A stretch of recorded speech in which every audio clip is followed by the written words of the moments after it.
Joe. Now at 6, the American people have spoken. Joe Biden and Kamala Harris are on their way to the White House. Spontaneous, huge celebrations erupting across the country right now, and many of them are happening right here in the city and across the tri-state. And defiance in the face of defeat. The president and his supporters refusing to concede. Good evening, and thank you for joining us. I'm Gilma Avalos. I'm Adam Cooperstein. It took 4 long days, but just before noon today, Joe Biden and Kamala Harris clinched their victory, with all major networks predicting they will have the electoral college votes needed to win. Here it is, the state putting them over the 270 mark. Pennsylvania, Nevada followed this afternoon. That makes it 279. There are still 4 states undecided: Arizona, Georgia, North Carolina, and Alaska. And here in the city, people took to the streets almost immediately, and they've been celebrating and demonstrating all day long. Chopper 4 sending us live pictures right now from Washington Square Park in the Village, where you can see these large crowds gathered, celebrating for nearly 7 hours now. And the president-elect is expected to address the nation at 8 o'clock tonight. This right here is a photo of his grandkids giving him a big hug when they first heard the news that their granddad was declared the winner. We do have team coverage tonight from Wilmington to Washington and all over our area. Let's start with News 4's Adam Harding, and he is live from Delaware. Adam? Good evening to both of you. A history-making day here. President-elect Joe Biden now set to address the nation in the coming hours. And there is widespread reaction tonight. So many here in Delaware cheering on the man that they have known now for decades in Congress. They are thrilled now that he is the president-elect, and just a short time from now is set to speak to an entire country after waiting days for the presidential election to be called. Joe Biden is the president-elect, the projected winner of a contentious election. Pennsylvania Saturday, the deciding state. We did it. We did it, Joe. You're going to be the next president of the United States. Vice President-elect Kamala Harris calling the soon-to-be 46th Commander-in-Chief. The future First Lady on Twitter tonight sharing this photo, saying her husband will be a president for all of our families. We're going to win this race with a clear majority with the nation behind us. The Biden team all week confident they'd pull out a win. The president-elect receiving more votes than any candidate in U.S. history. Tonight, crowds are gathering in Delaware ahead of a national address. Oh, I'm so happy. We're just so thrilled. He is going to bring back the heart and soul of this country. We just love Joe here in Delaware. We're just so happy. We cry tears of joy today. It's a new day for us, a country. And certainly a historic day for the entire country. Again, in about 2 hours, the president-elect now set to address the nation behind us here. So many of his supporters are now starting to pack into the parking lot. Many of them will be watching from their cars. Again, remember, when we talk about practicing social distancing, so many will be keeping in their cars. We've seen a number of people throughout the area where we are right now, waiting now several hours ahead of the president-elect's address to the nation. Of course, we'll be here all night gathering reaction and the message. We'll bring that with you, what the president-elect has to say. For now, we're live in Delaware tonight. I'm Adam Harding, News 4 New York. Okay, Adam, we'll see you then. Thank you. No word tonight that President Trump has any intention of conceding anytime soon. He and his supporters have repeatedly and falsely declared victory. And while some Trump supporters are in the streets challenging the results right now, pro-Biden celebrations continue outside the White House. Our Jackie Beckford continues our coverage live from Washington, D.C. Jackie? Well, Gilma, we're about a block away from the White House, and you can probably hear behind me and see as well the party that's taking place. Large crowds of people, despite there being a pandemic, many wearing masks, gathering outside and around and nearby the White House. It's been that way throughout much of the day, this celebration. Inside the White House, the president returned from a golf trip where he spent much of the day. That's where he learned that the race had been called for Joe Biden. Still, his campaign making it very clear that they have no intention of making a concession call to the Biden camp anytime soon. A day of celebration in the nation's capital, with plenty of honking, hooting, and hope. I'm excited. I got goosebumps, as you can see right there. Reaction outside the White House, overwhelmingly exuberant that President Trump would not be there much longer. I can't believe this day finally came. Inside the White House, an uncharacteristically quiet President Trump. His campaign putting out a statement with more baseless claims of fraud, saying in part, the simple fact is this election is far from over. Joe Biden has not been certified as the winner of any states, let alone any of the highly contested states. But presidential contests have typically been called long before the results are certified. President Trump was at his Virginia golf course when multiple media outlets projected Joe Biden the winner. But just an hour before, the president falsely tweeted that he had won the election by a lot. I think there's been too many votes stolen. Some of his supporters buying into his claims. What evidence do you have of votes stolen?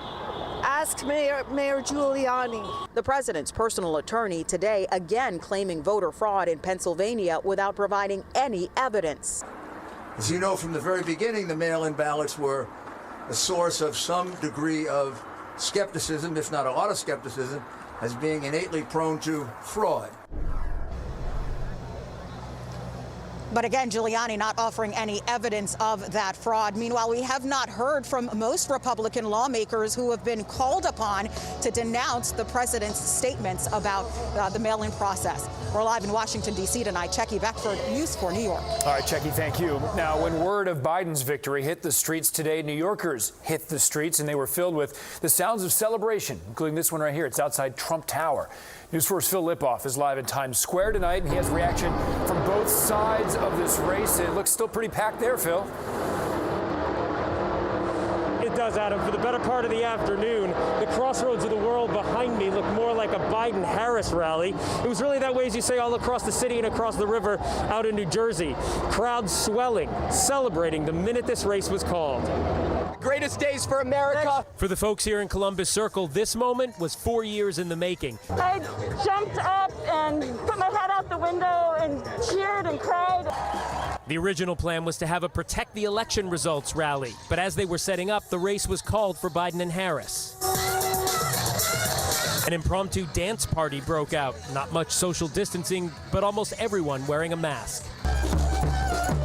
There were bands and champagne, costumes and tears. I'm just so happy that Trump is going to be out of office. Rosemary Hardert is 15. She couldn't vote, but was invested in the outcome just the same. Biden wins White House. Across the river in Bedminster, New Jersey, dozens of Trump supporters gathered in front of his golf course. Hard to find a mask here. The election is a total fraud. We all know it. Everybody knows it. Clearly not ready to accept the results. You're all liars trying to make it look like he lost. You're doing it. You're disrupting the votes. You're lying about the votes, and you're making people believe lies. Back in the city, the rally was rolling. 70 million people voted for Donald Trump. So how hard is it going to be to unite a country that divided? Well, he spent 4 years dividing us, and Joe Biden and Kamala Harris are going to put their energies into healing. Past Trump Tower, ending in Madison Square Park, as we found a very American story. Cameron Khan is from Pakistan, been here 24 years, driving for Uber and celebrating what he calls a victory for America. He's longing to stray. No telling how long the celebration will go in the city tonight. The crowds are pretty steady here in Times Square. You'll have bursts of people cheering, music, bursts of cars beeping, but it's not your average New York City annoyed beeping tone. It's got more of a happy tone tonight. We're live in Times Square. Phil Lipoff, News 4 New York. Phil, thank you.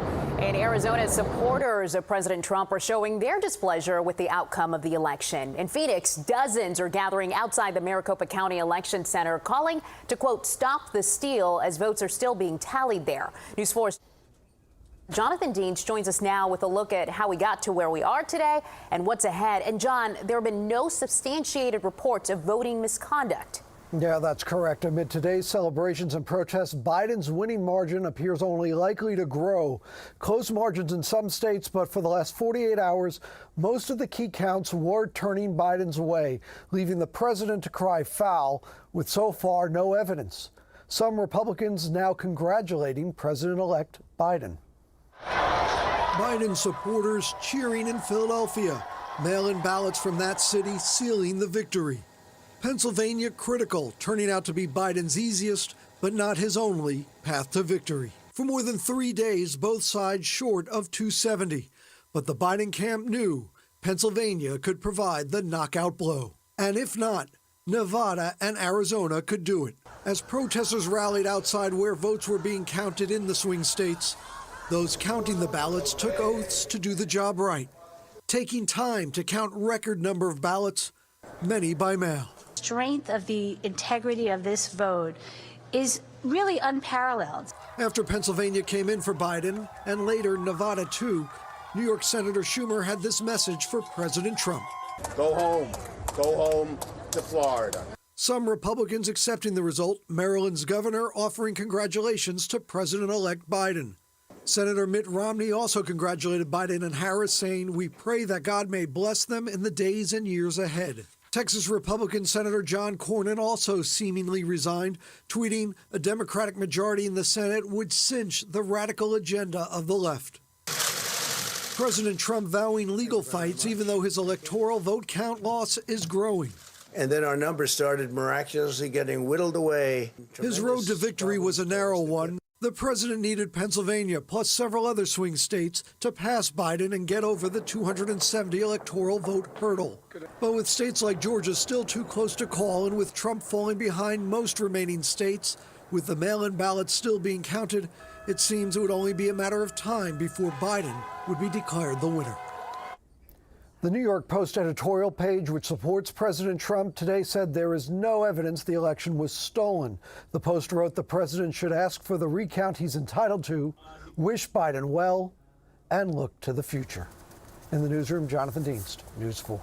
All right, Jonathan, thank you. And with all this happening, it's hard to remember sometimes COVID-19, very much a concern right now in the tri-state. And coming up, see where new restrictions might be coming soon.